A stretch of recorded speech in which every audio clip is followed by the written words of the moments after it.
Earlier I talked about the metastable equilibrium.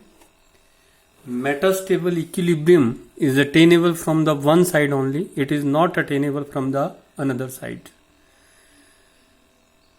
What true equilibrium? It differs from the metastable equilibrium. What is the true equilibrium? Let us discuss an example here. Suppose a phase 1, it is in equilibrium with the phase 2.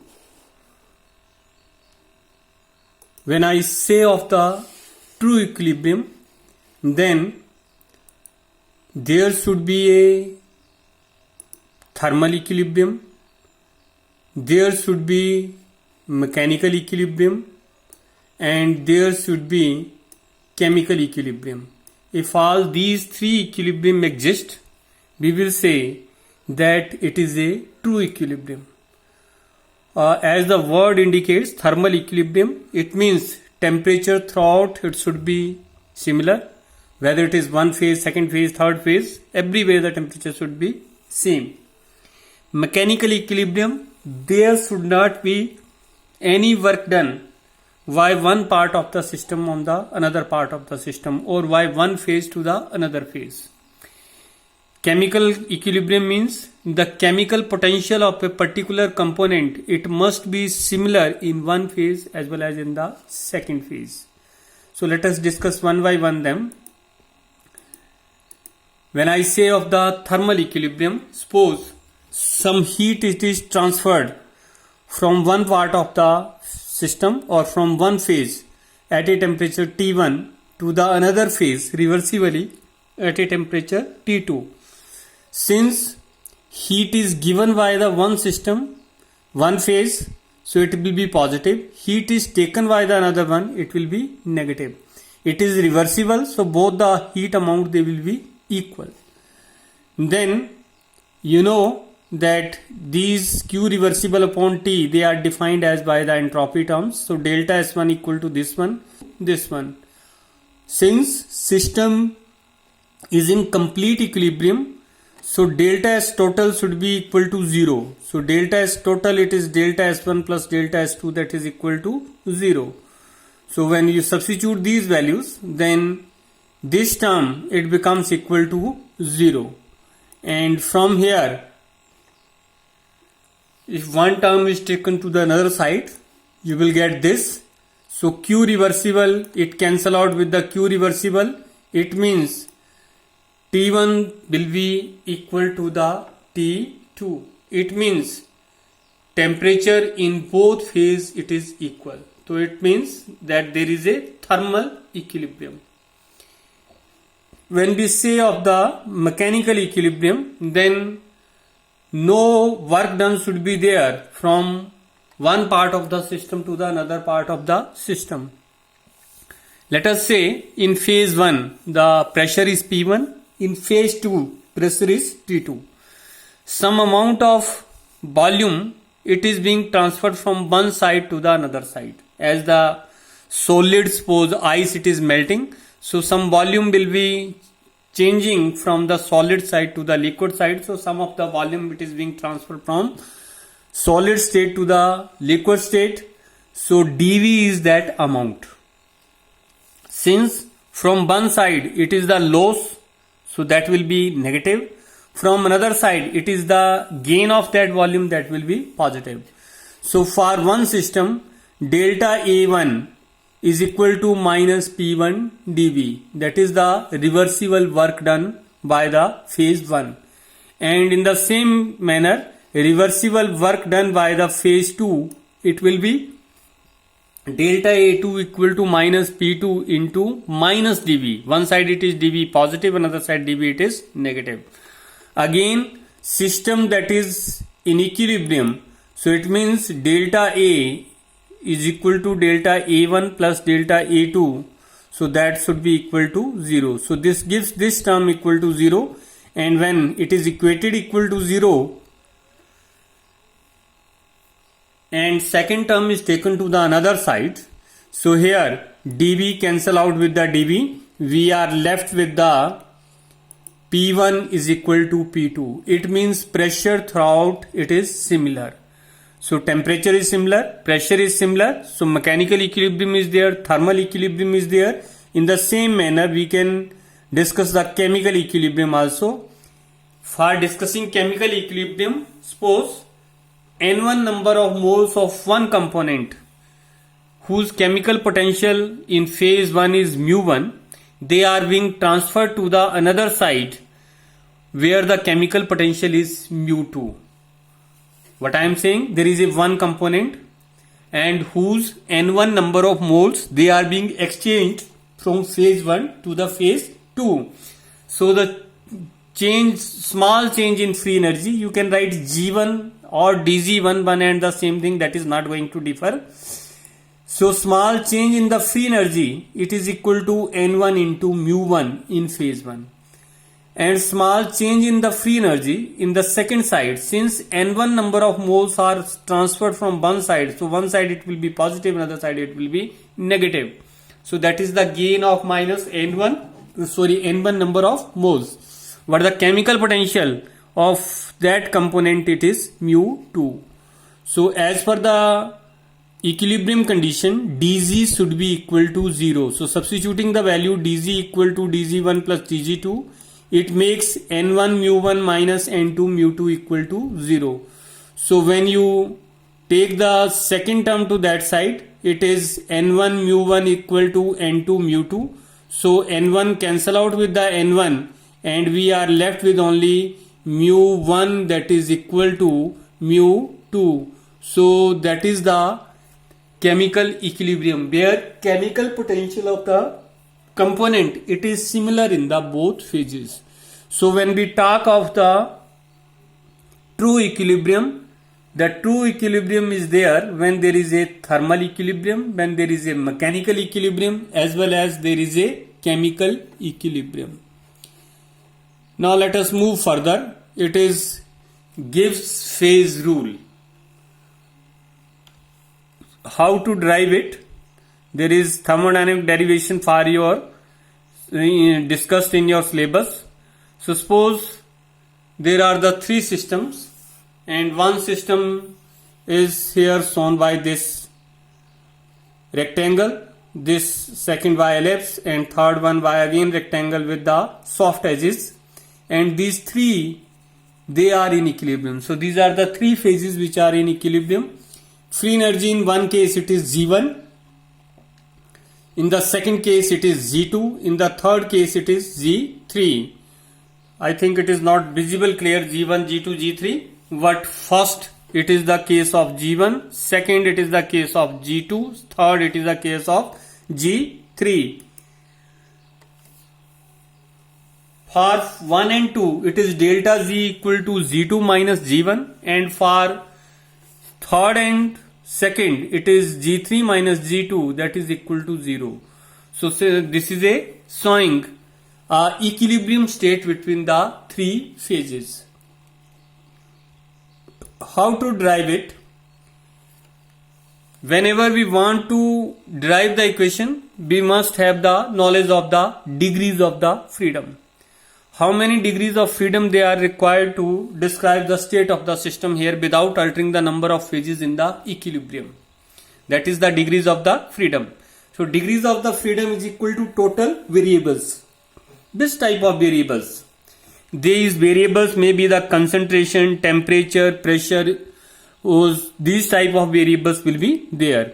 And then minus variable extra counted due to equilibrium present in the system. So whenever there is an equilibrium from one side to the another side, from another side to the first side, so that is a counting twice. So we have to subtract those variables which are being counted extra. So first of all, let us discuss how many total number of variables they are being required here in order to describe the degrees of the freedom. So first part is the concentration part. First part is the concentration part. Now how to deal with the concentration part? Please listen carefully for this particular derivation. Suppose there are C components then we need C minus 1 to be defined. What means that? हमारे पास 4 component है मान लो, या 3 component है या 2 component है. Total concentration it will be ever non, but I am saying total concentration it will be ever known. So if I know the remaining 3 from the 4, then total में से 3 को less करके जो single component बचता है उसकी concentration निकाली जा सकती है. What I am saying, I am having the 4 components in the system. Total concentration is known to me. Then I must have the knowledge of the concentration of 3 components so that can be subtracted from the total in order to get the concentration of all components. That is for the one phase. One phase ये थोड़ा सा differ कर रहा है यहां पर. Components क्या हुए और फेज क्या हुआ. मान लो सोल्यूशन ही है, तो सोल्यूशन में आपने सॉल्ट भी डाला है, सोडियम क्लोराइड भी डाला है. सोल्यूशन में Na पॉजिटिव आयन भी है, सोल्यूशन में Cl नेगेटिव आयन भी है, सोल्यूशन में शुगर भी है. तो sugar, sodium ions, chloride ions, NaCl undissolved या NaCl डिजॉल्व्ड स्टेट में, all these are the different component, all are present in the one phase only. One phase भी phase aqueous phase में present है. किसमें phase में present है? Aqueous phase में. If I am having suppose solid material just like water plus sodium chloride plus ether, all are in the solid phase, then components are the different. One component is ice, another component is the ethanol, another component is the sodium NaCl or ice. So all these are the different components, and we must know the total concentration. We must have the knowledge of one less concentration of all, so that the one left concentration can be calculated as making minus it from the total concentration. So if there are C components, then C minus 1 concentration should be defined. This is for one phase. If it is for 2 phase, it should be multiplied by 2. If it is for 3 phase, it should be multiplied by 3. If it is for P phase, it should be multiplied by P. Listen again what I said about the concentration.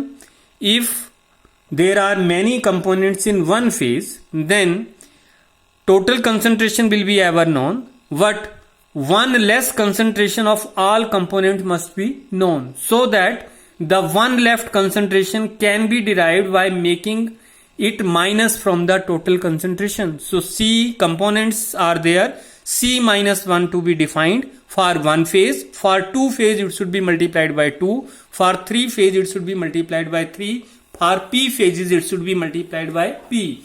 So the concentration term is equal to P into C minus 1. Then another components which are required here, including pressure and temperature, we need 2 more variables. So that is the concentration factor, P into C minus 1 taken from above. This 2 is 1 plus 1, where 1 is linked with the pressure and 1 is linked with the temperature. One is linked with the pressure, another one is linked with the temperature. So that is the degrees of freedom or total number of the variables. Now let us see how many variables they are being counted extra. So now it is the counting of the extra variables. Again discussing the same, chemical potential of the one system is same in all phases. Thus in a system of phase A, B, C, generally solid, liquid, gases जो state लेते हैं तो 3 phases यहां पर ले लिए AVC. ये कितने के लिए, किसके लिए है? This is for one component only. This is for one component. One component means suppose हम वाटर की बात कर रहे हैं तो water in liquid state, water in solid state, water in the gaseous state. I am discussing now chemical potential of the one component, which but chemical potential of the water in the liquid phase, in the solid phase, in the vapor phase. For that, I will say chemical potential of that component in the phase A should be equal to in the phase B, should be equal to in the phase C. As earlier discussed, there should be a chemical equilibrium. There should be a chemical equilibrium. So here, this is single equation. mu1A equal to mu1B equal to mu1C. And how many they are being counted extra? अगर count करना हो तो mu1 को mu1B के equal कर दो, एक ये हो गई. दूसरी mu1B को mu1C के इक्वल कर दो, एक ये हो गई. थर्ड वन mu1C को mu1A के इक्वल कर दो, थर्ड ये हो गई. तो इस तरह से जो है वो तीन इक्वेशन जो है वो इससे बनाई जा सकती हैं. इंस्टेड एक ही इक्वेशन से काम चल जाएगा. कौन सी से? mu1A equal to mu1B equal to mu1C. So the equations which are counted extra is this one as well is equal to this one. How I will interpret it as for three phases. For three phases. Which phase? Solid, liquid and gaseous. Extra counting was 2. One is this one, one is this one, another is this one. तो तीन phases के लिए extra counting थी 2. कितना आया? P-3 से 2 कैसे आएगा? 3 से 1 लेस कर दो. तो अगर तीन फेजेस थे, अगर P फेजेस होंगे तो एक्स्ट्रा काउंटिंग कितनी होगी? P-1. That will be the extra counting. ये कितने के लिए? This is for the 1 component. For the 2 component it must be multiplied by 2. For the 3 component it must be multiplied by the 3. And for the C component, it must be multiplied by the C. So that is C into P-1. That is the extra counting due to the equilibrium. Now, if you place further, the total number of the variables and degrees of freedom, they are given by P into C-1 plus 2. Earlier derivation है. Minus C into P-1 अभी discuss किया. If you solve it, you get this desired Gibbs phase rule equation. F is equal to C minus P plus 2. So that is the derivation of the Gibbs phase rule. Gibbs phase rule is nothing. It is giving the state variables counting. How many state variables are being required to describe the state? What? You have to make less extra variables which are coming due to the presence of the equilibrium. So why that way? We get F is equal to C minus P plus 2. F is the degree of the freedom. C is the number of components. P are the number of phases. And 2 is meant, one for the temperature, one for the pressure. That is the derivation of the Gibbs phase rule. Now, 2 component system and its representation. One component system is not in your syllabus. You have read in your lower class. We will only discuss the 2 component system here. Variables are concentration, one component of one component. 2 component हैं तो 2 component में एक की concentration known होनी चाहिए, क्योंकि total में से उसको लेस करेंगे तो दूसरे की कंसंट्रेशन निकाली जा सकती है. So we require one concentration term, another term require temperature, another term require the pressure. So it is a variation of the P along one side, T along this side and C along this side. So it is not easy to discuss a 3D diagram because it is difficult to draw it as well as difficult to orient it in order to study it, until we are having the special software to study that. So whenever we want to discuss it over the paper, then that 3D must be changed into the 2D so as to easy discussion of this 2 component system. When 2 component systems are there, then we mostly deal with the constant pressure and we remove one of the component from there. Which one of the variable? Which variable? Pressure variable that is being removed. How it is removed? It is being kept constant. So whenever we are keeping pressure as constant, then these are termed as the isobars. क्या बोलते हैं इनको? Isobar, because they are being plotted at constant pressure. If pressure and concentration are considered, then temperature will be constant, they will be termed as the isotherms. And when it is the concentration term is constant, it is variation of P and T is there, then we say these are the constant composition, they are termed as the isolethal.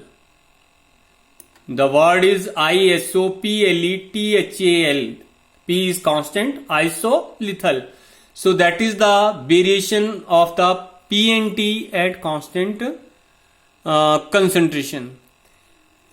So any type of graph can be discussed, but mostly which are being discussed in your book, they are either at constant pressure or at constant temperature. Concentration, it is varied with the P, or concentration it is varied with the T. Since one component is blocked, so degrees of freedom, now it is being changing C minus P plus 1. जहां पर 2 लिखा था, यहां पर 2 में एक जो 1 जो था वो प्रेशर के लिए था, सेकंड जो था वो टेम्परेचर के लिए था, तो 1 यहां से रिमूव कर दिया, that is for pressure, and this one is left, this one is for the temperature. So it is C minus P plus 1. This is termed as the condensed phase equation. What we say? This is termed as the condensed phase equation. TCP, any item can be varied depending upon the requirement. Which type of requirement is there? That can be, upon that we can discuss the variation of the any two variables from here. That is a very general representation of the a 2D phase diagram for the two component system. Every diagram will have the same shape with some variation. For example, this line may vary here, then this line may vary here, and the downward line may vary. That depend upon the type of components or system that we are going to discuss. Generally it has some parts here. This part is the liquid part, or that is termed as the melt. क्या बोलते हैं इसको? Molten portion. If they are metals, then that is the molten portion. This part here, the pinkish part, that contains one solid plus melt or molten. This part second, it is containing another solid and molten liquid. And the downward, this grey part, it is clearly a solid part. This is the variation of temperature along this side. That is again the variation of temperature along this side. So both side way, it is the temperature that varies from one side to the another side.